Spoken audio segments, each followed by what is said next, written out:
Selamat pagi saudara yang dikasihi Tuhan. Kita jumpa lagi dalam renungan pagi GPDT Bethesda Makassar. Pagi ini saya akan baca dari 1 Tesalonika pasal 3 ayat 12 dan 13. Firman Tuhan berkata sebagai berikut.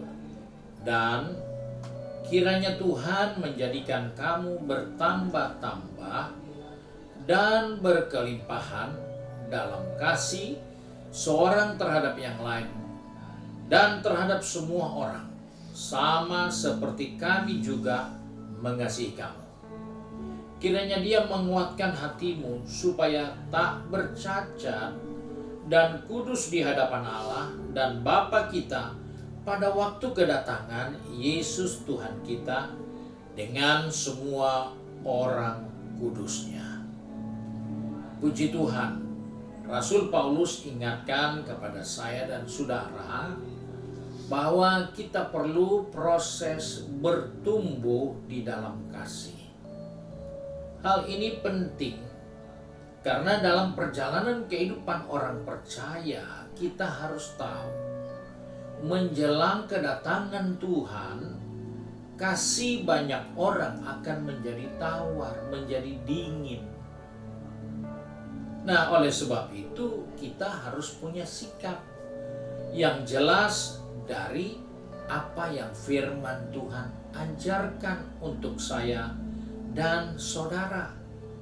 Kiranya Tuhan menjadikan kamu bertambah-tambah dan berkelimpahan dalam kasih seorang terhadap yang lain.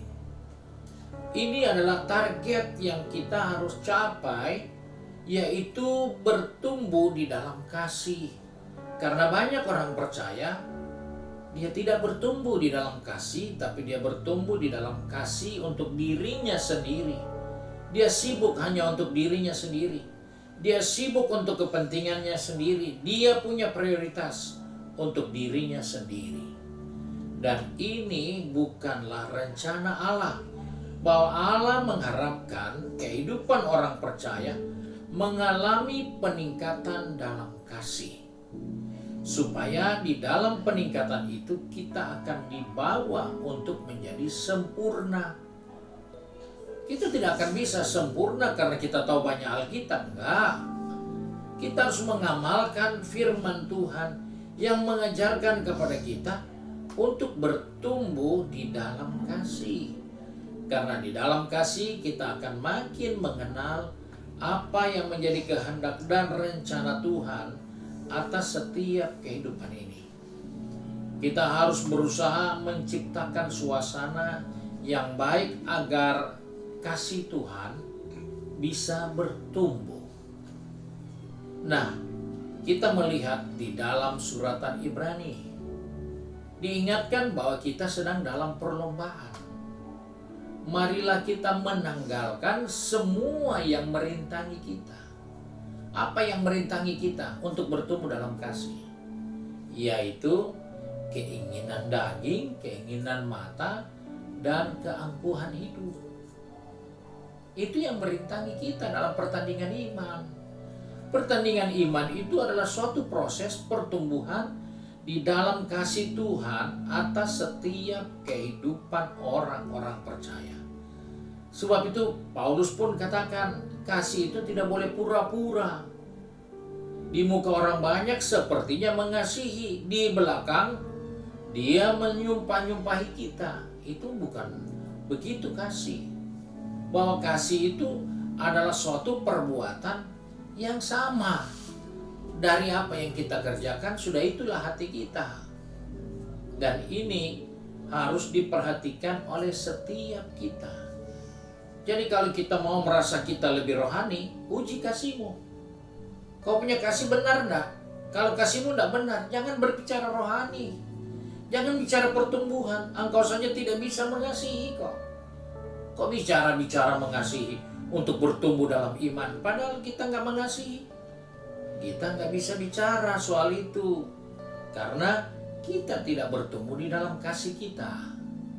Nah, orang yang bertumbuh di dalam kasih kepada Tuhan adalah orang yang tertib hidupnya.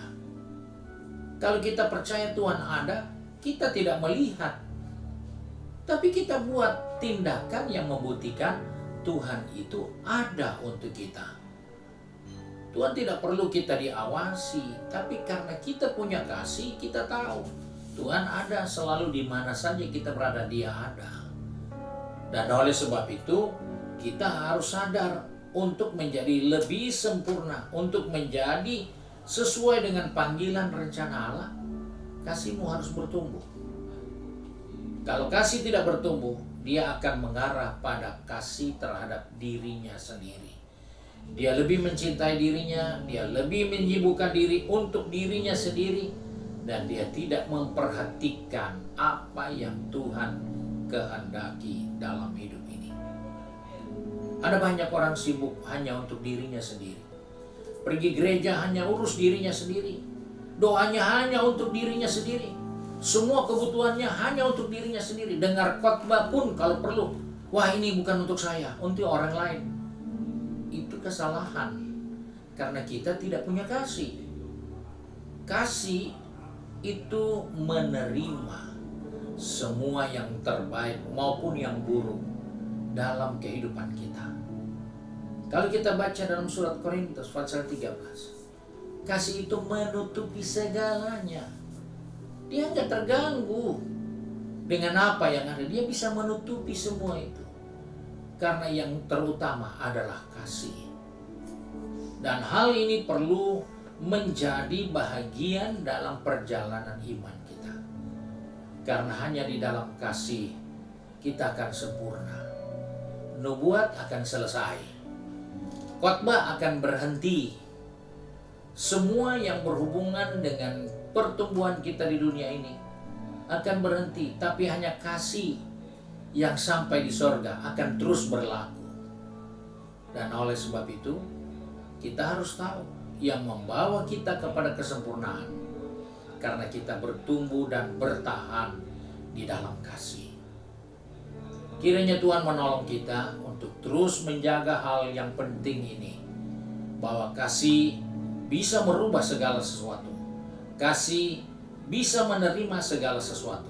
Kasih tidak ada rasa kecewa, tidak ada rasa sombong, nggak ada. Di dalam kasih tidak ada keangkuhan. Semua sirna di dalam kasih. Kiranya Tuhan menolong kita untuk menjaga kasih kita terus bertumbuh di dalam kita mengiring Tuhan. Kita satu dalam doa. Kembali kami datang kepada Bapa di surga dengan mengucap syukur. Karena oleh kasih karunia-Mu kami boleh ada sebagaimana ada saat ini. Kami percaya kasih Tuhanlah yang memelihara kami. Sebab Tuhan tolong kami supaya kasih-Mu yang Engkau sudah berikan kepada kami tumbuh kembangkan dalam kehidupan kami. Untuk kami berjalan terus di tengah-tengah dunia yang mana kasih akan menjadi dingin, kasih akan menjadi tawar. Tapi kasih kami kepada Tuhan akan terus berkobar-kobar. Bapa, pegang tangan kami, atur langkah kaki kami. Anak-anakmu yang sudah pergi bekerja, berbisnis, studi, ataupun sudah sibuk dengan kegiatan di rumah tangga masing-masing.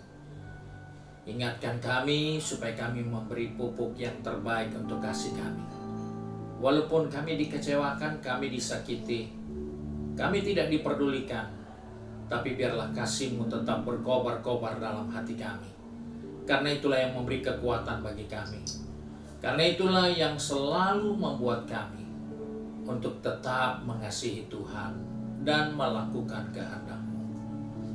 Kami bersyukur untuk janji-Mu, sebab itu kami berdoa di dalam berkat nama Tuhan Yesus Kristus, Juru Selamat kami, Majikan yang baik dan setia. Haleluya.